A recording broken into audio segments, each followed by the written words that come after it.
Hello दोस्तों, स्वागत है आपका अपने YouTube channel defence study railway पे। तो दोस्तों ये कि आज मैं आपको यहाँ पे यूपी ट्रिपल एससी पट एग्जाम से रिलेटेड आपको टॉप 30 जीके जीएस के क्वेश्चन देखने को मिलेंगे। वेरी वेरी इंपॉर्टेंट क्वेश्चन है ये क्वेश्चन भाई। पेपर से पहले जरूर देख के जाइएगा। पहले ही बता दिया नहीं तो आप बाद में बहुत पछताएंगे। मैं पहले ही बता दे रहा हूँ, ये क्वेश्चन आप देख के जाइएगा, मोस्ट इंपॉर्टेंट क्वेश्चन है। और वीडियो अब स्टार्ट करते हैं। चलो भाई, पहला क्वेश्चन आपका लिया गया है। देखो क्या लिखा है कि 1778 ईस्वी में अंग्रेजों ने पहली प्रिंटिंग प्रेस की स्थापना की थी। कहाँ पे की थी? तो पहले का क्या होगा? राइट ऑप्शन कलकत्ता, यहाँ पे राइट ऑप्शन हो जाएगा जो कलकत्ता में। अब यहाँ डिटेल में चलते हैं तो देखिएगा, पूरी बात सुनिएगा ध्यान से। 1778 ईस्वी में अंग्रेजों ने कलकत्ता में पहली प्रिंटिंग प्रेस की स्थापना की थी। और वैसे ये बताइए कि प्रिंटिंग प्रेस का आविष्कार कब हुआ था? तो आविष्कार 1440 ईस्वी में हुआ था। किसने किया था भाई? ये तो पूछा जा सकता है। तो जोहान्स गुटेनबर्ग ने किया था। जोहान्स गुटेनबर्ग ने किया था, ठीक है। और ये भी कि भारत में पहली प्रिंटिंग प्रेस को 1556 ईस्वी में पुर्तगाल से गोवा लाया गया था, ठीक है। बात इंपॉर्टेंट बात ये है कि प्रिंटिंग प्रेस की जो आविष्कार है वो 1440 ईस्वी में जोहान्स गुटेनबर्ग ने किया था। अगला प्रश्न है, और पहली बार इसे कहाँ स्थापना की गई थी? तो कलकत्ता में की गई थी, 1777 में अंग्रेजों ने की थी। अगला प्रश्न है, गोहाना में किले का निर्माण किस राजा के द्वारा हुआ? दूसरा नंबर प्रश्न है। तो पृथ्वीराज चौहान तृतीय या थर्ड कह सकते हो। तो गोहाना में किले का निर्माण किस राजा ने किया था? पृथ्वीराज थर्ड ने किया था, ठीक है। अगला प्रश्न है, बाबर और इब्राहिम लोदी के 1526 का जो पानीपत का पहला युद्ध हुआ था, कब हुआ था? 1526 में हुआ था। और किनके बीच हुआ था? बाबर और इब्राहिम लोदी के बीच में हुआ था। प्रसिद्ध लड़ाई कहाँ लड़ी गई थी? तो भाई आप बताइए क्या होगा आंसर? ही आपको बता दिए, पानीपत में, ठीक है। चलो, इससे तो कोई डाउट होगा नहीं आपको। चलो भाई, अगला प्रश्न है, ब्रह्म समाज के संस्थापक कौन है? तो बार बार बता देते हैं, आपको आता भी होगा। तो ब्रह्म समाज के जो राजा राम मोहन राय हैं वो आपके हैं, ठीक है। और 1828 ईस्वी में स्थापना की थी। अगला प्रश्न है, ब्रह्म समाज के राजा राम मोहन राय, आर्य समाज के स्वामी दयानंद सरस्वती। 1526 ईस्वी में अकबर की मुगल फौजों को हराने के बाद इस राजा ने विक्रमादित्य की उपाधि धारण की। तो पांचवा नंबर प्रश्न है, राइट ऑप्शन यहाँ पे B part Hemchandra right option हो जाएगा। तो ये कि हेमचंद्र के बदले आपका हेमू भी लिख के आ जाएगा, तो बता देंगे, कोई डाउट नहीं होगा इसमें। हेमू जो था आपका एक शक्तिशाली एवं हिंदू शासक था, ठीक है। चल भाई, अगला प्रश्न, डैश भारत में राजनीति सुधारों के लिए आंदोलन शुरू करने वाले भारतीय नेता थे। छठा नंबर प्रश्न है, तो राजा राम मोहन राय थे जो भारत में राजनीतिक सुधारों के लिए आंदोलन शुरू करने वाले भारतीय नेता थे। राजनीतिक सुधारों के लिए कौन थे? वो राजा राम मोहन राय थे, ठीक है। आंदोलन शुरू किया था। अगला प्रश्न है, पता होगा। सातवां नंबर प्रश्न है, किस सामाजिक सुधारक और राजनेता को प्यार से बाबा साहब के नाम से जाना जाता था? तो बाबा साहब के नाम से। तो वैसे सातवां नंबर प्रश्न है, तो इसका सी राइट ऑप्शन है, भीमराव अंबेडकर जी हैं। यहाँ पे बाबा साहब के नाम से इन्हें जाना जाता है, याद कर लेना, ठीक है। चलो, अगला प्रश्न है, आठवां प्रश्न है। देखो, रास बिहारी बोस द्वारा संगठित भारतीय स्वतंत्रता लीग किस संगठन का एक अग्रदूत था? आठवां नंबर प्रश्न, राइट ऑप्शन क्या होगा बताइए? तो भारतीय राष्ट्रीय फौज हो जाएगा यहाँ पे, आठवें का यहाँ पे बी पार्ट राइट ऑप्शन हो जाएगा, ठीक है। चलो भाई, अब ये कि भारतीय राष्ट्रीय फौज है, ठीक है, याद कर लेना। अगला प्रश्न, पल्ली आंदोलन संबंधित है। पल्ली आंदोलन संबंधित है, किससे संबंधित है? तो जो तमिलनाडु है, पल्ली आंदोलन आपका तमिलनाडु से संबंधित है, ठीक है। क्योंकि इसकी पल्ली आंदोलन की शुरुआत है जो तमिलनाडु में की गई थी, ठीक है। चलो भाई, अब कब की गई थी? 1930 ईस्वी के समय में की गई थी, जब आपका नमक सत्याग्रह भी हुआ था, उसी के टाइम में की गई थी। अगला प्रश्न है, सिपाही विद्रोह किस वर्ष हुआ? सिपाही विद्रोह किस वर्ष हुआ भाई? 10वां नंबर प्रश्न है। तो सिपाही वर्ष आपका 1857 ईस्वी में प्रारंभ हुआ था, ठीक है। और करेक्ट बताएं तो आपको 10 मई 1857 को मेरठ में हुआ था। मेरठ छावनी के विद्रोही सैनिकों ने बख्त खान के नेतृत्व में, पूरा सुन लीजिए, दिल्ली और कोच दिया। ठीक है, अगला प्रश्न है, काजीरंगा वन्य जीव अभयारण्य कहाँ स्थित है? अब भाई जितना भी इम्पोर्टेंट का कम है, तो भाई अब पहले ही बता दे रहे हैं, बहुत इंपॉर्टेंट क्वेश्चन पढ़, ये बता रहा हूँ मैं, पढ़ के जाइएगा। तो असम में स्थित है, काजीरंगा वन्य जीव अभयारण्य आपका असम में स्थित है, पढ़ लेना भाई। ठीक है, इसमें तो कोई डाउट आपका होगा नहीं। चलो भाई, ये कि अगर डिटेल में जाते हैं तो काजीरंगा वन्य जीव अभयारण्य असम के जाम्बगांव जिले में स्थित है। ठीक है, और इसकी स्थापना कब की गई थी? 1905 ईस्वी में की गई थी, याद कर लेना। अगला प्रश्न है, भारत में मैंगनीज का अग्रणी उत्पादक है? 12 नंबर प्रश्न है, राइट ऑप्शन क्या होगा? तो उड़ीसा है मैंगनीज का। ठीक है, उड़ीसा आपका यहाँ पे राइट ऑप्शन है। ठीक है, चलो अगला प्रश्न है, रबी की फसल के लिए अंत में बोई जाती है? अगर महाराष्ट्र भी आता है तो महाराष्ट्र भी सही, महाराष्ट्र और उड़ीसा में भारत में जो मैंगनीज है उसका अग्रणी उत्पादक है। रबी की फसल डैश के अंत में बोई जाती है, तो रबी की फसल आपकी नवंबर में बोई जाती है, ये मैंने पहले ही बताया था।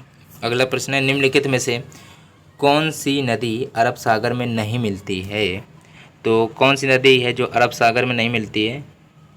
तो देखो, अरब सागर में मिलती कौन? नर्मदा, ताप्ती, साबरमती आपकी अरब सागर में मिलती, लेकिन गोदावरी नहीं मिलती है। ठीक है, याद कर लेना। अगला प्रश्न,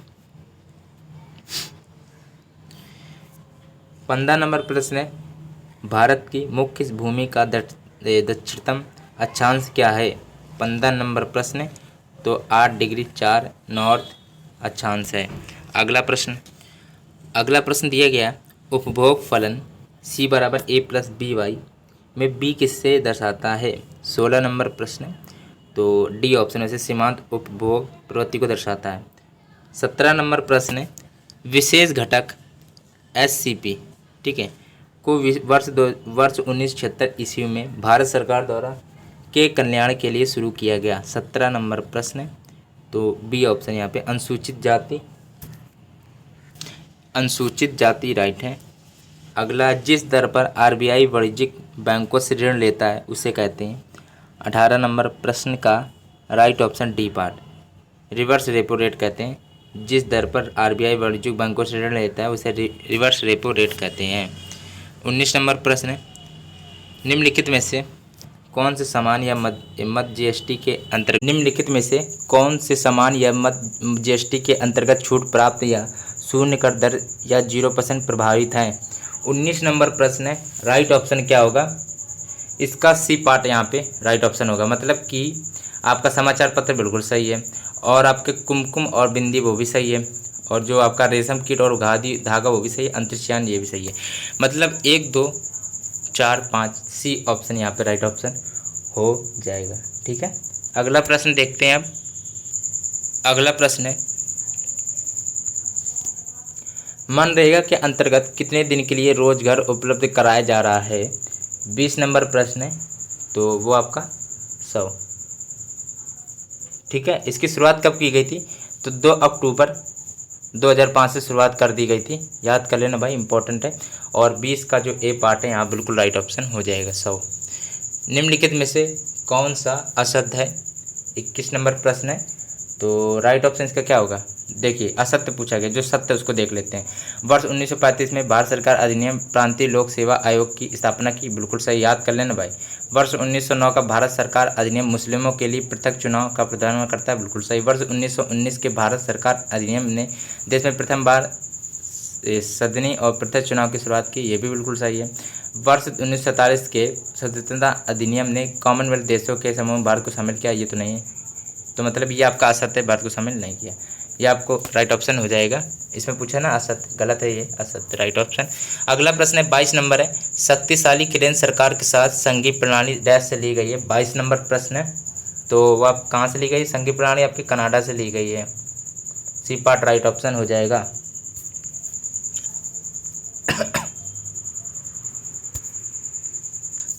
अगला प्रश्न है 23 नंबर है, राष्ट्रीय मानवाधिकार आयोग का अध्यक्ष होना आवश्यक है? तो 23 नंबर प्रश्न है, राइट ऑप्शन सोचिए क्या होगा? 4 ऑप्शन को देख लीजिएगा पहले, ठीक है। चलो भाई, 23 नंबर का बी ऑप्शन यहाँ पे, उच्चतम न्यायालय का सेवानिवृत्त मुख्य न्यायाधीश पहले होना आवश्यक उसे, ठीक है। तो बी पार्ट यहाँ पे राइट ऑप्शन हो जाएगा। चलो भाई 23 नंबर प्रश्न है, एक छोटा सा काम कर दीजिएगा, केवल डिस्क्रिप्शन में आपको लिंक मिल जाएगी, डिस्क्रिप्शन पर प्लीज़ सुन लीजिएगा ध्यान से। मेरे सेकंड चैनल है, आपको मिल जाएगा, उसका नाम क्या है, डिफेंस हिस्ट्री नाम है, डिफेंस हिस्ट्री, प्लीज़ उसको सब्सक्राइब कर दीजिएगा। डिस्क्रिप्शन पर लिंक मिलेगी, डिफेंस हिस्ट्री चैनल को सब्सक्राइब जरूर कर लीजिएगा।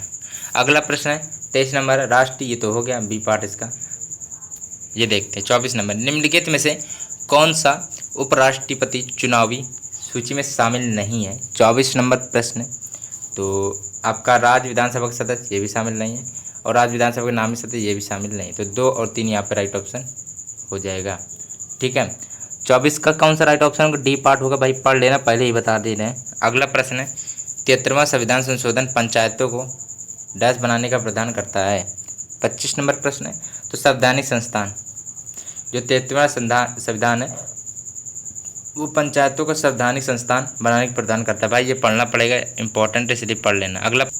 अगला प्रश्न दिया गया आपको, देखो, माइटोटिक सेल विभाजन के किस चरण में क्रोमोसोम्स एक दूसरे से पृथक हो जाते हैं।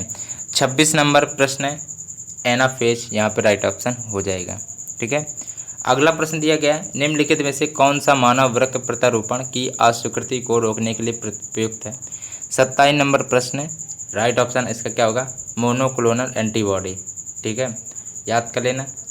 28 नंबर प्रश्न है, जब वस्तु को वक्रता केंद्र के पीछे रखा जाता है, अच्छा, ठीक है, तो अवतल दर्पण के कारण बनने वाला प्रतिबिंब की प्रकृति कैसी होती है। 28 नंबर प्रश्न है, राइट ऑप्शन क्या होगा बताइए जरा। तो पहली बात तो वास्तविक और उल्टी हो जाएगी, फिर राइट ऑप्शन इसका ए पार्ट राइट ऑप्शन है। अगला प्रश्न है, चलो भाई अगला प्रश्न देख लेते हैं, कौन सा विद्युत घटक विद्युत प्रपथ और यंत्रों को संभावित होने से बचाता है। 29 नंबर प्रश्न है, राइट ऑप्शन इसका क्या होगा, सी पार्ट, यहाँ पे विद्युत फ्यूज राइट ऑप्शन हो जाएगा। किसी भी इलेक्ट्रोड विभव निर्भर करता है, किस पर निर्भर करता है। 30 नंबर प्रश्न, तो ये सभी पर निर्भर करता है, धातु की प्रकृति पे और विलयन के ताप पर और विलयन की मोलरता पे निर्भर करता है, तो इसमें डी पार्ट है, सभी निर्भर करता है। अब ये कि आपको देखिए यहाँ पे टॉप 30 क्वेश्चन मिले हैं, जिसमें जीके जीएस के क्वेश्चन मिले हैं, आपको इंपॉर्टेंट क्वेश्चन भी देखने को मिले हैं भाई, ठीक है। ये पहले ही बता दें, पेपर देने जा रहे तो इन क्वेश्चनों को जरूर देख लीजिएगा, ठीक है, मैं पहले ही बता दे रहा हूँ। वीडियो यदि अच्छा लग गया तो लाइक जरूर करिएगा, बस एक छोटा सा काम कर दीजिएगा, डिस्क्रिप्शन पर लिंक होगा मेरे सेकंड चैनल का डिफेंस स्टडी को, उस पर सब्सक्राइब जरूर कर लीजिएगा। वीडियो यदि अच्छा लग रहा है तो लाइक जरूर करिएगा, ठीक है।